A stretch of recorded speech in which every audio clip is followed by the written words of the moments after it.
Hello વિદ્યાર્થી મિત્રો, સ્વાગત છે તમારું મારી આ YouTube ચેનલમાં.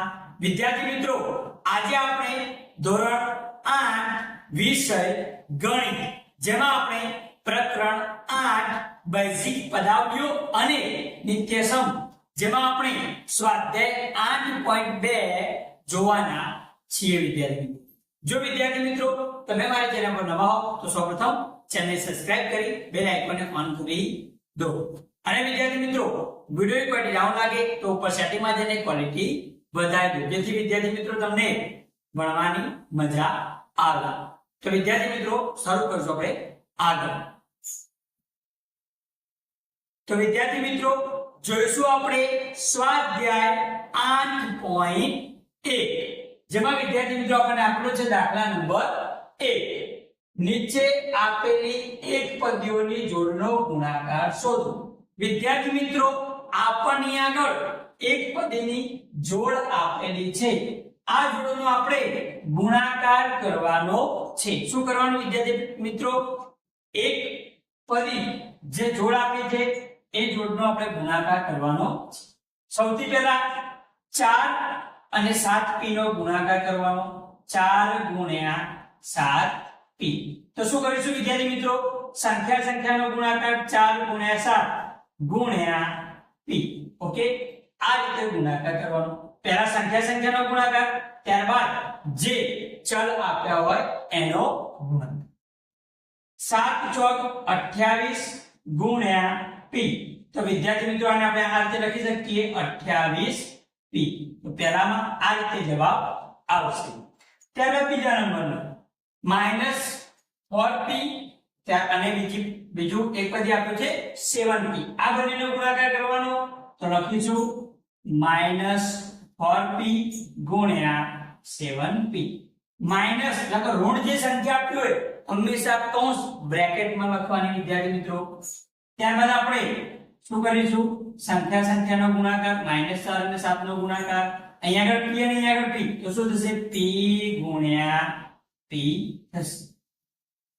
-4 નો 7 સાથે કરીએ તો 4 * 28 થાય. અહીંયા આગળ વિદ્યાર્થી મિત્રો 4 માઈનસ આપેલા છે, તો જવાબ કયો આવે? માઈનસ. યાદ રાખવાનું, બે સંખ્યાનો ગુણાકાર કરતા હોય અને એક સંખ્યા માઈનસ એટલે કે ઋણ હોય તો જવાબ માઈનસ એટલે કે ઋણ આવે. તો 7 * 28, 28 કેવો આવશે? માઈનસ. p ગુણ્યા p, p બે વખત એટલે શું કહેવાય? p નો સ્ક્વેર. તો આ થયો બીજાનો જવાબ વિદ્યાર્થી મિત્રો. ત્યારબાદ જોઈશું આગળ -4p અને 7p ક્યુબ. આ બંને એક પદી જે આપ્યા એનો ગુણાકાર કરીશું વિદ્યાર્થી મિત્રો. તો -4p કૌંસમાં લખીશું ગુણ્યા 7p ક્યુબ. હવે અંકોનો ગુણાકાર -4 ગુણ્યા 7 ગુણ્યા p ગુણ્યા p ગુણ્યા q. p અને p નો પહેલા ગુણાકાર કરો, ત્યારબાદ q. હવે વિદ્યાર્થી મિત્રો, -4 ને 7 સાથે ગુણીએ તો 4 * 28 થાય. અહીંયા આગળ એક સંખ્યા ઋણ આપે તો જવાબ ઋણ આવે. તો -28 p ગુણ્યા p એટલે p સ્ક્વેર, ત્યારબાદ q. તો -28p સ્ક્વેર q જવાબ આવે વિદ્યાર્થી મિત્રો. ત્યારબાદ જોઈએ ચોથા નંબરનું 4p નો ક્યુબ, એટલે 4p ની 3 ઘાત અને બીજું એક પદી આપેલી -3p. આ બંનેનો ગુણાકાર કરીશું. તો લખીશું 4p ક્યુબ ગુણ્યા -3p. હવે આપણે સંખ્યાનો ગુણાકાર 4 અને -3 નો ગુણાકાર કરીશું. અહીંયા આગળ p ક્યુબ આપેલો, p ગુણ્યા p ગુણ્યા p આ રીતે લખાય અને ગુણ્યા p. p નો ક્યુબ એટલે p ગુણ્યા p ગુણ્યા p. અને અહીંયા આગળ p આપેલા 4 તરી 12 થાય, પરંતુ અહીંયા આગળ -3 છે તો -12. p 1 2 3 ને 4 વખત, તો p ની કેટલી ઘાત થશે? 4 ઘાત થશે વિદ્યાર્થી મિત્રો. ત્યારબાદ છેલ્લું 4p નો 0 સાથે ગુણાકાર. તો 4p ગુણ્યા 0. કોઈ પણ સંખ્યાનો 0 સાથે જો ગુણાકાર કરવામાં આવે વિદ્યાર્થી મિત્રો, જવાબ કેટલો આવે? 0. લડ્ડુ 0 જવાબ આવશે વિદ્યાર્થી મિત્રો. તો આ રીતે આપણે દાખલા નંબર 1 જોયો, એક પદીની જોડનો ગુણાકાર વિદ્યાર્થી મિત્રો. ત્યારબાદ જોઈશું વિદ્યાર્થી મિત્રો આપણે આગળ દાખલા નંબર 2, જેમાં વિદ્યાર્થી મિત્રો આપણને આપેલું છે લંબચોરસની લંબાઈ અને પહોળાઈના માપ નીચે આપેલી એક પદ્ધતિની જોડનો ઉપયોગ કરી લંબચોરસનું ક્ષેત્રફળ શોધો. અહીંયા આગળ લંબચોરસની લંબાઈ આપેલી છે અને પહોળાઈ આપેલી છે, બધામાં અનુક્રમે. આપણે શું કરવાનું? લંબાઈ અને પહોળાઈનો ઉપયોગ કરી લંબચોરસનું ક્ષેત્રફળ શોધવાનું છે વિદ્યાર્થી મિત્રો. સૌથી પહેલા આપણને લંબચોરસનું ક્ષેત્રફળનું સૂત્ર આવડવું જોઈએ. તો લંબચોરસનું ક્ષેત્રફળ બરાબર લંબચોરસનું ક્ષેત્રફળ બરાબર સૂત્ર શું થાય? તો લંબાઈ ગુણ્યા પહોળાઈ. લંબાઈ ગુણ્યા પહોળાઈ. આ સૂત્ર લંબચોરસના ક્ષેત્રફળનું છે. અહીંયા આગળ દરેકમાં લંબાઈ પહોળાઈ આપણને આપેલી છે. એનું આપણે ક્ષેત્રફળ શોધીશું વિદ્યાર્થી મિત્રો. જોઈએ પહેલા નંબરનું. પહેલામાં લંબાઈ p અને પહોળાઈ q આપેલી છે. આપણે એનું ક્ષેત્રફળ શોધીશું. તો બંનેનું શું કરવું પડે? ગુણાકાર. લંબાઈ ગુણ્યા પહોળાઈ. શું કરવું પડે? લંબાઈ ગુણ્યા પહોળાઈ. લંબાઈ કેટલી આપેલી? p અને પહોળાઈ q. તો p ગુણ્યા q એટલે pq. આ આપણને પહોળાઈ મળી. એ રીતે જોઈએ બીજા નંબરનો વિદ્યાર્થી મિત્રો. 10m લંબાઈ આપેલી છે અને 5n પહોળાઈ આપેલી છે. તો લંબચોરસના ક્ષેત્રફળનું સૂત્ર થાય લંબાઈ ગુણ્યા પહોળાઈ બરાબર લંબાઈ કેટલી? 10m ગુણ્યા પહોળાઈ કેટલી? 5n. શું કરીશું આપણે? સંખ્યાનો ગુણાકાર. 10 નો ગુણાકાર 5 સાથે 10 × 50 થાય વિદ્યાર્થી મિત્રો. m અને n વધ્યા તો પાછળ લખી દઈશું m n. ઓકે વિદ્યાર્થી મિત્રો. ત્યારબાદ જોઈએ ત્રીજા નંબરનો વિદ્યાર્થી મિત્રો, જેમાં લંબાઈ આપણને આપી 20x² ને પહોળાઈ આપી 5y². આપણે લંબાઈ ગુણ્યા પહોળાઈ શોધવી છે.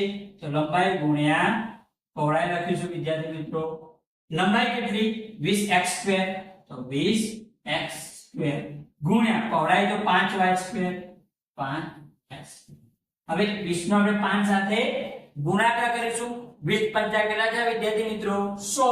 તો અહીંયા 100 લખીશું વિદ્યાર્થી મિત્રો.